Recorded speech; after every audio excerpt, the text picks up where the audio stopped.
આપ જુઓ છો એ મુજબ કે આ વિસ્તાર છે કે જ્યાંથી આપ મટિયા પાટીદારની વાડી તરફ જઈ શકો છો, એટલે કે જે તરણકુંડ છે, જિમ્નાશિયમ છે, તે બાજુ તરફ જતો આ રસ્તો, એટલે કે જે પૂર્વ નવસારીના ધારાસભ્ય અને હાલ મધ્યપ્રદેશના મહામહિમ રાજ્યપાલ મંગુભાઈ પટેલનું જે જૂનું નિવાસસ્થાન છે એ નિવાસસ્થાન તરફ આપ જોશો તો રેલના પાણી પ્રવેશી ચૂક્યા છે, વરસાદના પાણી ખૂબ મોટી માત્રાની અંદર પ્રવેશી ચૂક્યા છે. એ ઘરો જે ખરા ઘરોની અંદર પણ પાણી પહોંચી જવા પામ્યા છે. અહીંયા પણ અંદર પાટ છે, કારણ કે હાલ સમગ્ર નવસારી અંદર જ્યારે જળબંબાકારની સ્થિતિ છે, નવસારી બેટમાં ફેરવાયું છે. નવસારીને જોડતા તમામ મુખ્ય માર્ગો પાણીના કારણે સંપર્ક વિહોણો બનવા પામ્યા છે, એટલે કે નવસારી જે ખરું એ હાલ સંપર્ક વિહોણું બની ચૂક્યું છે. અને આપ જોશો એ મુજબ કે તમામ જગ્યાઓ પર માત્ર પાણી પાણી અને પાણી. તો આ દ્રશ્યો છે જૂના થાણા સ્થિત, કે જ્યાં આપ ગણપતિની મૂર્તિ લેવા માટે આવતા હો, જ્યાં આપ મેળો ભરાતો હોય, પછી એ પતંગ માટેનો મેળો હોય કે ગણપતિ બાપામાં લેવા આવવા માટેનો હોય કે ત્યાર પછી દશામાની પ્રતિમા લેવા માટે આવવાનો હોય, તો આ વિસ્તારની અંદર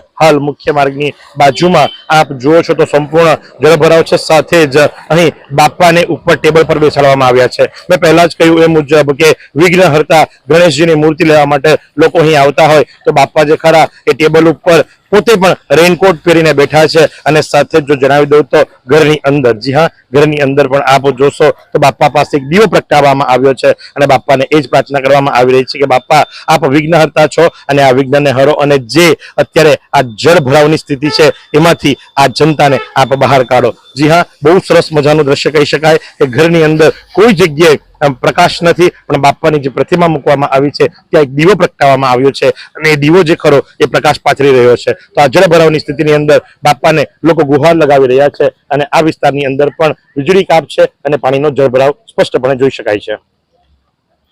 फालूदा मिक्स की इतनी सारी वैरायटीज रिफ्रेश के पास है. अगर आपको भी चाहिए रिफ्रेश के फालूदा मिक्स की इतनी सारी वैरायटीज, तो फिर सर्च करो, क्लिक करो, लाइफ को रिफ्रेश करो. આજના દિવસે સતત વરસી રહેલા વરસાદના કારણે ઘણી બધી વખત અમે આ વિસ્તારમાંથી પસાર થયા. પહેલાનો જળભરાવની સ્થિતિ અને હાલના જળભરાવની સ્થિતિ આપ જોઈ શકો છો. રંગૂનનગર, હિદાયતનગર, પ્રતિવર્ષ જ્યારે પણ રેલ આવે ત્યારે આ વિસ્તારની અંદર પાણી ભરાય છે. રાત્રિનો સમય છે અને આપ જોઈ શકો છો કે જ્યારે આપ એન્ટર થવા જાઓ છો તો ત્યારે એન્ટર થાવ છો ત્યારે જ આ વિસ્તાર આવી જાય છે. અથવા તો તમે જો રિંગ રોડ પરથી એક્ઝિટ લેતા હો તો ટાટા સ્કૂલની સામેનો આ વિસ્તાર, અને હવે તો નાકા સુધી પાણી આવી ગયા છે. એટલે કે જે આ યુકે પિઝાની જે શોપ છે એ યુકે પિઝાની શોપ સુધી પાણી આવી ગયા છે, આપ જોઈ શકો છો. અને આ પ્રમાણે આખો વિસ્તાર પ્રતિવર્ષની જેમ આ વર્ષે પણ રેલની અંદર પાણીની ચપેટની અંદર આવી ચૂક્યો છે. એટલે અંદરના તમામ ઘરોની અંદર રહેતા લોકોના ઘરોમાં પાણી ભરાઈ ચૂક્યા છે, એમનું સ્થળાંતર કરવામાં આવ્યું છે.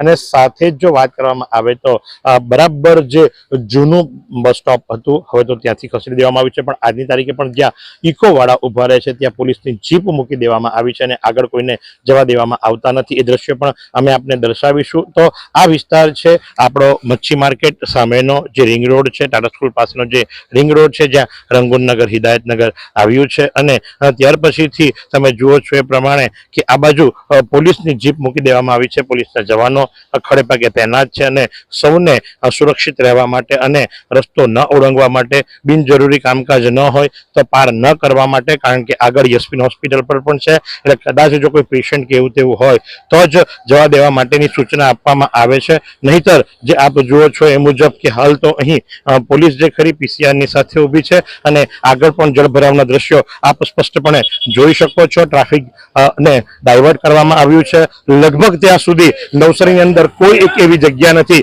કે જ્યાં પાણી ના ભરાવા હોય, અને સમગ્ર સ્થળો ઉપર આપ જોશો તો આ પ્રમાણેની પરિસ્થિતિ છે. લોકો પૂછી રહ્યા છે કે ભાઈ અમારે જવું છે તો કઈ રીતે જઈએ, કારણ કે ગ્રીડ બાજુનો રસ્તો તો કે બંધ છે, વિરાવળ બાજુ આપ જુઓ છો તો રસ્તો બંધ છે. અને આ પરિસ્થિતિ આખા નવસારીની બની છે, કારણ કે જ્યારે નવસારી જિલ્લાની વાત કરવામાં આવે 6 તાલુકાઓ અને 6 તાલુકાનું ટોટલ મારીએ માત્ર આજની તારીખનું, એટલે કે 7 જુલાઈનું, તો 28 ઇંચથી વધુ વરસાદ 7 જુલાઈના દિવસે આખા જિલ્લાની અંદર વરસ્યો છે. અને ખાસ કરીને નવસારીની વાત કરીએ તો નવસારી તાલુકામાં 13 ઇંચ જેટલો વરસાદ આજે વરસ્યો છે, અને જેના કારણે લઈ અને આખું જ નવસારી જળમગ્ન બની ચૂક્યું છે. તો આખા દિવસ દરમિયાન આપને અમે પડે અપડેટ આપી છે. એ અપડેટથી આપ માહિતગાર થયા હશો. અને હજુ પણ લોકો જે ખરા એ કલેક્ટર કચેરી હોય ત્યાં અટવાયા છે, લોકો જે ખરા વેરાવળ જતા માર્ગની ઉપર અટવાયા છે, એટલે કે નવસારીની બહાર જતા તમામ માર્ગો અથવા તો નવસારીની અંદર આવતા તમામ માર્ગોની અંદર લગભગ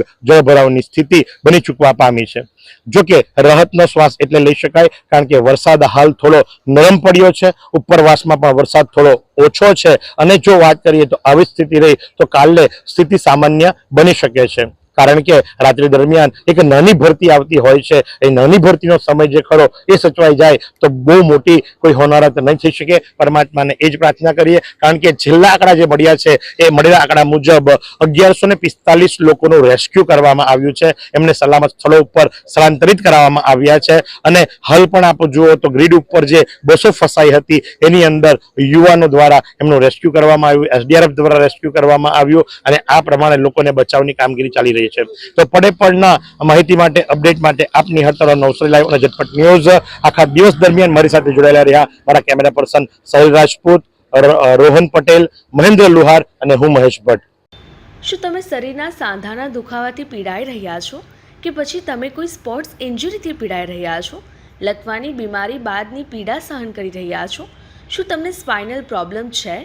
તો આ તમામ દુખાવાને હવે બાય બાય કરી દો, કારણ કે માસ્ટર ડિગ્રી ધરાવતા ખૂબ જ અનુભવી ફિઝિયોથેરાપિસ્ટ ડૉક્ટર અમિત પટેલ પાસે તમે આ તમામ સમસ્યાઓનું સચોટ નિદાન કરાવી ફરીથી નોર્મલ જિંદગી જીવી શકો છો.